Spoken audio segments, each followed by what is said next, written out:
I wasn't broke, but I wasn't far from having to sell my car and move into my dad's basement. When you are short on options, you tend not to look a gift horse in the mouth. At least, that's what I tell myself when I think about how I ended up as a remote corrections officer for some weird kind of prison. The job announcement was short on details, but it said they were looking for candidates to be remote corrections officers. Apparently, there is a shortage of people who want to get into that kind of work. Since teleworking has become the norm these days, the prison decided to try remote officers. The announcement promised good money with minimal training and no need to go hands-on with the prisoners. I'd be able to work from home, so it seemed like a no-brainer for me to apply. I told my friend Shayna about it after applying, and she thought I was crazy. Why would you want to be a prison guard? Sounds super gross and kind of creepy. She had a point, but there wasn't anything she could say to sway me. It's easy to take the high moral ground when there's money in the bank and the bills get paid on time. When I told my dad about it, he said anything beats having to take me in as his basement monster. He was joking, but he had a point. I needed a job. The next day I got a call from an unlisted number. I usually don't answer those since I wouldn't want to talk to someone about my car's extended warranty, but I had a feeling it might be about the job. It was. The person who called me was Miss Tucker, who identified herself as a civilian employee in human resources. She asked me if I had time to talk about the position. I told her I'd be happy to discuss the job, the benefits, and the pay. She told me some things I wasn't expecting. The first was that the job was truly remote. There would be no swearing-in ceremony or uniform issued. I would perform the full duties of the position from my home. As for benefits, I would be hired as an independent contractor, so there would be no medical, dental, or 401k. The pay, Miss Tucker said. would be in cash at the completion of every shift rotation. Miss Tucker asked me if I was with her so far, if I had any questions. I had several. This sounded wrong on so many levels. I asked if this was a private, for-profit prison. I know I told you earlier about the high moral ground in paying the bills, but something about the idea really did not sit well with me. I don't know. I guess it was just the idea that someone would be making money off of someone else paying for their crimes. Miss Tucker assured me that that was not the case, but that secrecy was required since the warden did not have full approval to hire remote officers. Apparently, this would be some sort of pilot program to show that the officers could do their job effectively and not get some sort of God complex from having power over the prisoners without having to interact with them. I asked about the pay and why it would be in cash. Ms. Tucker told me the answer is the same, that the pilot program required the remote officers to be paid from a separate funding source since the warden could not show the new hires officially on the books. The cash was provided by a donor who was interested in modernizing the corrections system. My question stopped when the next thing Ms. Tucker told me was I was eligible to receive a $10,000 signing bonus, and that the pay for each completed shift rotation would be $3,000 in cash. I was sold. Ms. Tucker told me there were a few more things to cover. The first was the shift rotation. Remote officers would work 6 days in a row to complete one rotation, and then they would get 6 days off. Then she told me each day would be a 6-hour tour, followed by a 6-hour break, and then another 6-hour tour. Apparently, it's a modified type of submarine schedule that allows officers to work a 12-hour day without going completely insane from the monotony of corrections work. Ms. Tucker explained that the job would not be exciting and that the prison I would be working at would not be like anything I had expected from movies or television. She also told me that my actual duties would be to observe and report, meaning I would watch the prisoners and report any violations to the officers who are on site at the facility. Mostly I've been paraphrasing what we talked about, but one thing in particular really stuck with me, to the point that I remember exactly what she said. We were wrapping up the screening interview, and she asked me if I had any questions. I didn't know what to say, but I felt like I should say something. So I asked her what to do if I see something like on television, something like a prisoner getting shanked or someone escaping. She told me that the prisoners rarely injure each other, as the on-site officers are quick to intervene. Then she paused before saying, As for escapes, nobody escapes. She said it with a casual finality that didn't sit right with me. I thanked her for her time and asked what would be the next step in the process. She told me the screening interview was done and that I had passed. All that was left was for me to accept the position. I immediately agreed, too scared to lose out on the opportunity. She confirmed my home address and told me that someone would be by later that day to deliver the workstation and some additional paperwork. I asked if I could call her if I had any questions, but she told me not to worry and that she would call me during my first week to make sure everything was going smoothly. About an hour later, a delivery driver stopped by to give me a plain-looking cardboard box. Inside it was a laptop computer, a small envelope that was nearly bursting with fullness, and a handwritten note on a piece of paper. The box had no return address. The envelope contained $10,000 in cash. It looked real, with just a faint odor that made me think it had been in storage somewhere, with a note that simply said, "Welcome to the team. Your first shift starts at 6 a.m. Don't be tardy." It was not signed, but the writer must have been pretty bored while writing it. It had a little doodle on the lower left-hand corner. That night, I splurged on fancy ramen from a nearby restaurant and went to bed at a reasonable hour. I didn't sleep well, nervous about the new job. I gave up on sleep around 3 a.m. and decided to set up my workplace. When I opened the laptop, I was surprised to find there was no keyboard. Instead, there were two buttons, a small power button on the upper corner and a single large button in the middle of the area where the keyboard should be. There was also a sticky note that said, "Power on during the shift, power off at the end of your shift. Press the button if you see a violation." I checked the box, but I couldn't find the power cord. I also couldn't find any inputs for the computer, no USB ports or outputs, or anything else. When I got close to the start of my shift, I opened the laptop and pressed the power button. The screen showed nothing but a countdown timer. It said I had a little over 7 minutes until my shift started. I poured myself a fresh cup of coffee, used the restroom, and stretched a bit. My cat was examining the food I had put out for him earlier, some sort of debate about whether or not he would eat it. I'm not sure if those theatrics were for my benefit or for his. Mitty always licked the bowl clean after his little show of contempt for his meal. I guess he was my prisoner, in a way. At 6 a.m., the screen lit up. It showed a large kitchen dining area with tables to seat about 100 people. It was empty and the lights were dim, but I could see movement in the back where the kitchen area was. I guess someone was making breakfast for the prisoners.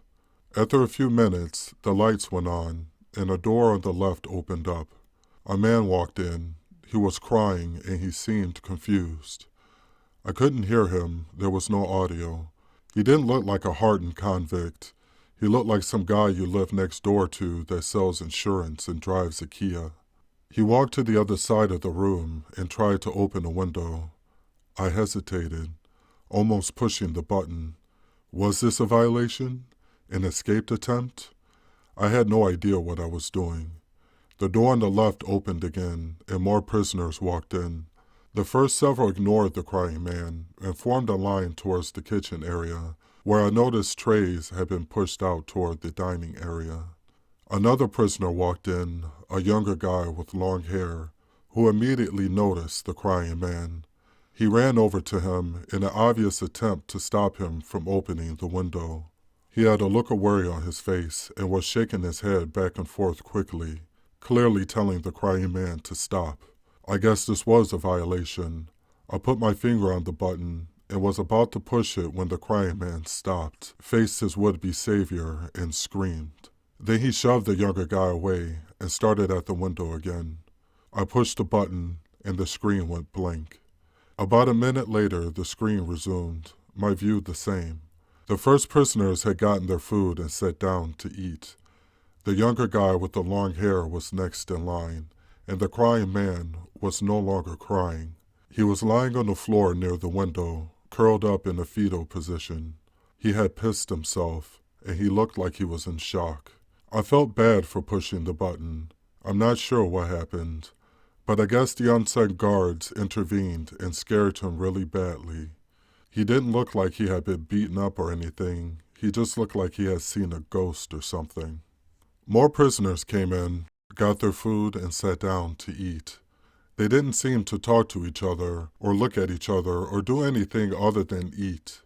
The younger guy with the long hair, who I decided kind of looked like his name would be Sam. Not sure why. The uniforms had no names or numbers on them. He was seated with some other prisoners and was eating, glancing over at the crying man from time to time. I noticed that he was chewing his food more slowly than the other prisoners. I guess he wasn't hungry after seeing what happened to the crying man, who looked like he might be named Eugene, the born insurance salesman. Sam was chewing his food, but stopped to spit out a piece that must not have agreed with him. I guess there was probably a bit of shell in the scrambled eggs or something. I mean, it's prison food, right? Can't expect it to be perfect. Then he looked right at the camera, right at me. The look on his face wasn't defiant, not exactly, but I think he was waiting for me to push the button. What's the violation? Not eating your breakfast? That can't be wrong at any prison, so I didn't push the button. Then, Sam threw up what he had been eating onto his tray, again looking at the camera, looking at me, waiting. I didn't push the button. What was the violation? Prisoners aren't allowed to get sick? This didn't make any sense. The other prisoners at the table stood up, taking their trays to the opposite corner from where they got them, dropping them off and exiting from the door they came through. It looked like they had all eaten their meals completely. Maybe it was a rule that the prisoners had to clean their plates. Well, shit, nobody told me. After a few minutes, the cafeteria emptied out, and there was only Sam and Eugene left. Eugene was still on the floor. Sam was still at the table, taking turns looking at the camera and looking at his new friend. Sam stood up and walked over to Eugene. He said something to him, and Eugene looked up at him, then glanced over at the kitchen, and then looked over at me. He nodded, then stood up and walked over to the kitchen, where there was a tray of food waiting. Apparently, the prison made just enough meals for each prisoner. Eugene brought his tray over to Sam's table and sat down across from him. Sam's tray, vomit and all, was still on the table. They talked, but I couldn't hear what they were saying. I'm not good at lip reading, so I was going off of body language. Sam was doing most of the talking, his gestures making me think he was explaining the rules to Eugene. Eugene must have been a new prisoner, since he was the only one who didn't get into line, didn't eat in silence, and was foolish enough to try to open the window. After a few minutes, Sam gestured to the trays, then to the camera, then back to the trays, and finally to the door on the left. The message to Eugene was clear, and clearer still to me. It's a violation to not eat your meal.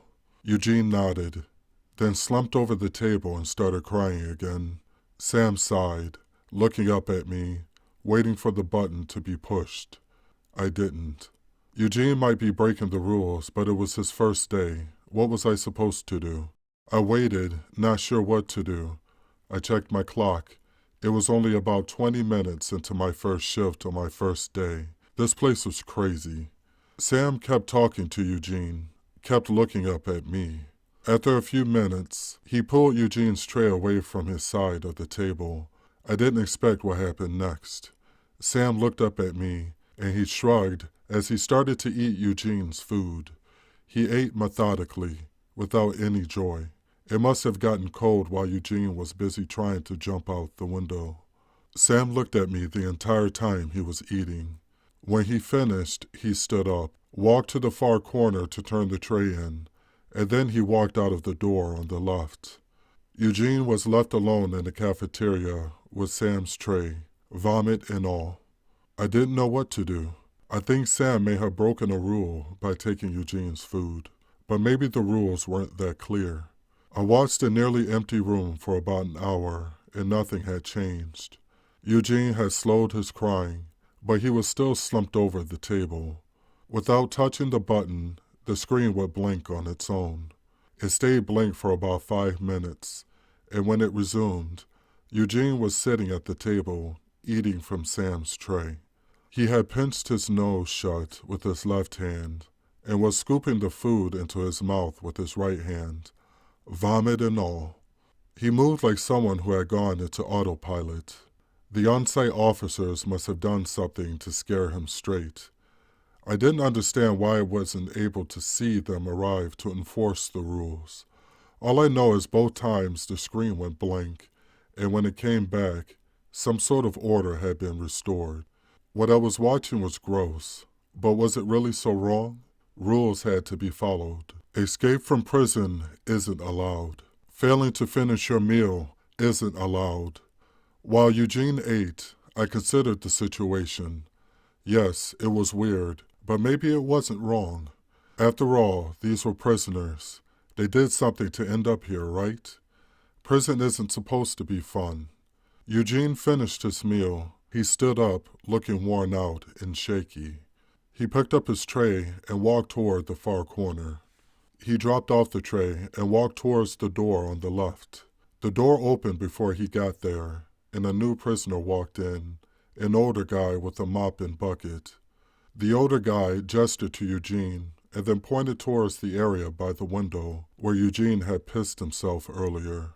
Eugene shook his head and walked around the older guy, still headed towards the door.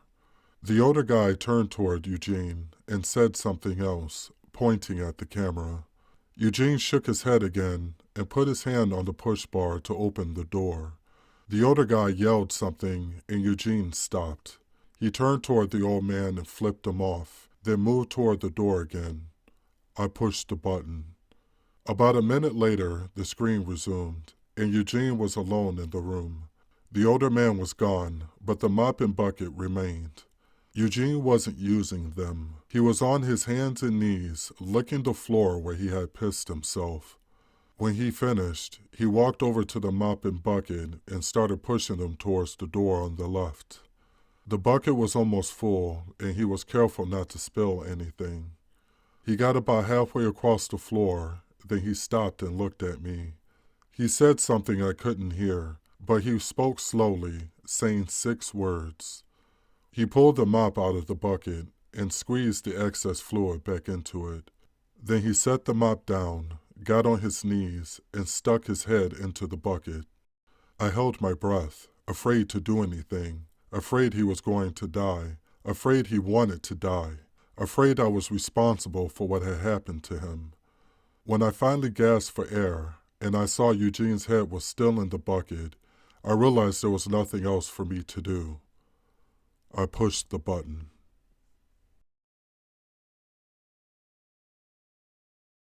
Thank you for watching my video. I hope you enjoyed it. If you'd like to see more or simply like to support my channel, please like, share, and subscribe. It really helps out. Until next time.